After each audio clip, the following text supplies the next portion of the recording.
BRS party కార్యాలయంలో నిర్వహించిన చేరికల కార్యక్రమంలో జోగు రామన్న గారు పాల్గొన్నారు. ఈ సందర్భంగా ఆదిలాబాద్ పట్టణంలోని 20వ వార్డుకు చెందిన బీజేపీ మాజీ కౌన్సిలర్ మేస్రం కృష్ణ బీఆర్ఎస్ పార్టీలో చేరారు. మాజీ మంత్రి జోగు రామన్న గారు ఆయనకు పార్టీ కండువా కప్పి పార్టీలోకి ఆహ్వానించారు. మేస్రం కృష్ణ మాజీ కౌన్సిలర్,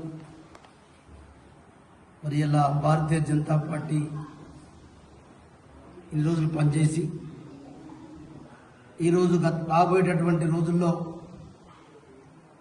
పేద ప్రజలందరికీ సేవ చేయాలంటే అది ఒక కేసీఆర్ గారి నాయకత్వంలోనే, అది బీఆర్ఎస్ పార్టీతోటే సాధ్యమవుతుందని చెప్పి ఆయన ఆలోచించుకొని ఈరోజు భారతీయ జనతా పార్టీకి రాజీనామా చేస్తూ బీఆర్ఎస్ పార్టీలో చేరిన సందర్భంగా మేస్రం కృష్ణకు నా తరఫున, పార్టీ తరఫున, ఆదిలాబాద్ పట్టణ బీఆర్ఎస్ పార్టీ శాఖ తరఫున స్వాగతం, సుస్వాగతం. నేను గతంలోనే చెప్పాను, ఇంకా చాలా భారతీయ జనతా పార్టీ నుంచి యువకులు వలసలు మొదలవుతున్నాయి.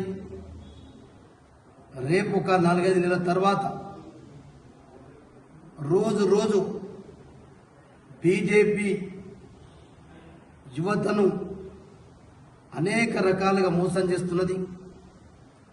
కేవలం చాక్లెట్ ఇచ్చేటటువంటి పద్ధతిలో ఇక్కడ ఎట్లయితే ఎమ్మెల్యే గారు, స్థానిక ఎమ్మెల్యే గారు కార్యకర్తలకు చాక్లెట్ ఇస్తూ మభ్యపెడుతున్నాడో, అట్లనే దేశంలో కూడా నరేంద్ర మోడీ గారి ప్రభుత్వం సంవత్సరానికి 2 కోట్ల ఉద్యోగాలు చెప్పిన యువకులు ఈరోజు వరకు ఒక ఉద్యోగం లేదు.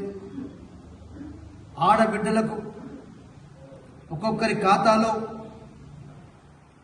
15 లక్షల రూపాయలు డోక్రా మహిళల ఖాతాలో కూడా ఇస్తామని చెప్పారు. ఇటు యువకులకు మోసం, ఇటు మహిళలకు మోసం. ఇలా పిఎం కిసాన్ సమ్మాన్ యోజన పేరుతో రైతులకు కూడా మోసం జరుగుతుంది. ఎప్పుడో 2019లో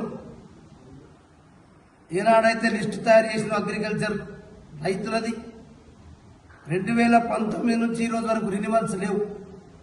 ఇదే ఆదిలాబాద్ నియోజకవర్గంలో 2019లో 50,000 మంది రైతులకు ఇస్తే కిసాన్ సమ్మాన్ యోజన ఇలా 37,000కు తగ్గించింది. అంటే ఉల్టా 13,000 తగ్గింది. కొత్త రినివల్స్ లేవు.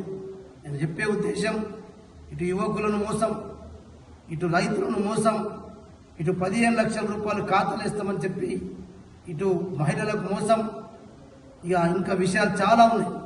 ఎందుకంటే ఏ విషయం వచ్చినా అన్ని పథకాలు మాత్రం చాలా గొప్ప గొప్ప పేర్లతో ఉంటాయి, ఆకర్షణీయమైనటువంటి పథకాల పేర్లు ఉంటాయి. కానీ ఇక్కడ కూడా ఈ స్థానిక శాసనసభ్యుడు కూడా మనం చూస్తా ఉన్నాం, కార్యకర్తలకు అవైలబుల్ లేకపోవడం, కార్యక్రమాల్లో పాల్గొనకపోవడం, నియోజకవర్గానికి దూరం కావడం, ఏ కార్యకర్త కష్టాలున్నా కూడా పట్టించుకోకపోవడం. ఇదే కృష్ణకు కూడా గతం ఎన్నికలలో మరి కౌన్సిలర్ టికెట్ ఇస్తామని చెప్పినా, లేకపోతే లాస్ట్ కోఆప్షన్ మెంబర్ ఇస్తామని చెప్పి ఇలా ఆయనకు కూడా మోసం జరిగింది. అందుకే బీజేపీ నుంచి చాలా పెద్ద మొత్తంలో వలసలు రావడానికి సిద్ధంగా ఉన్నారు.